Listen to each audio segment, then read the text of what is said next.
kasaysayan, kababalaghan, politika, current events, at iba pa. Huwag magpahuli, ating alamin. Tuklasin. Dito sa Historiador Filipino.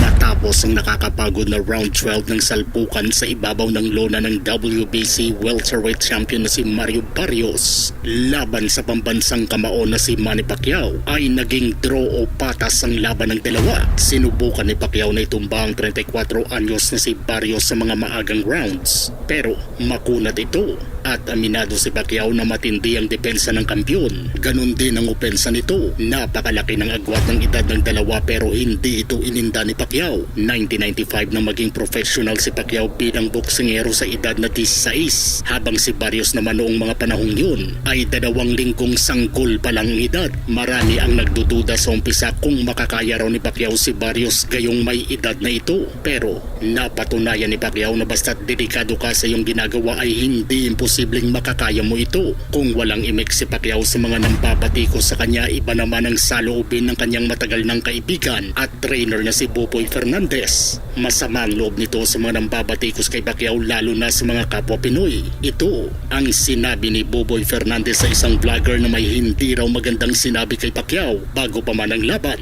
Naiyak ako. Panalo talaga tayo. Minsan nakakasakit lang, di ba? Doon sa isang commentator o vlogger na nag-comment.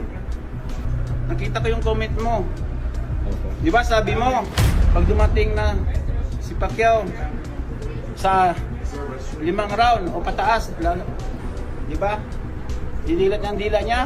O ngayon, pinatunayan niya ang laban. 12 rounds. Oo. Siya pa yung nag-dominate. Tapos sabi mo, dapat tanggalan ng lisensya si Manny Pacquiao dahil 46 years old na. Nagbabayad ka ba ng tax sa Pilipinas? Para mag-comment ka ng ganyan? Hindi ho madali ang lumaban sa ibabaw ng boxing. Dapat kapwa mo Pilipino, sinusuportahan mo. Pero ikaw, vlogger ka, naniwala ka sa akin. Ang nakita kita, sampalin kita.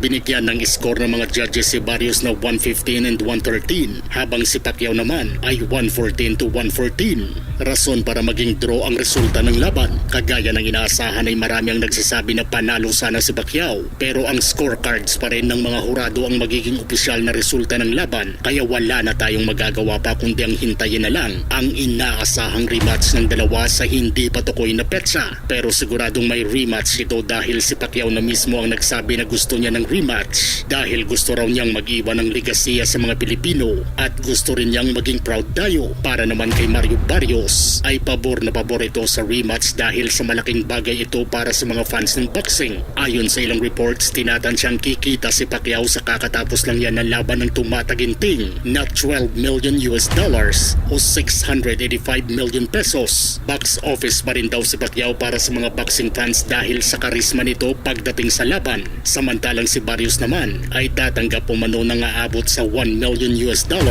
maliban pa sa makukuha nilang parte sa pay-per-view. Talagang isang taong pinagpala si Manny Pacquiao dahil sa kanyang pagborsige sa sports na kanyang kinahihiligan at dahil na rin sa kagandahang loob niya, kaya't mas lalo pa siyang nabibigyan ng maraming blessings. Wala tayong ibang hangad para sa pambansang kamao at pride ng Pilipinas kundi ang magkaroon ng magandang pangangatawan. Nasa kanya na ang desisyon kung hanggang kailan pa niya gustong lumaban. Ikaw, naniniwala ka ba na panalo dapat si Pacquiao sa kakatapos lang na laban? Kung gusto nyo ng mga ganitong klaseng videos, panoorin, pindutin ang notification bell, mag-subscribe at i-share sa mga kaibigan. Maraming salamat po. Hanggang sa susunod dito sa Historiador Filipino.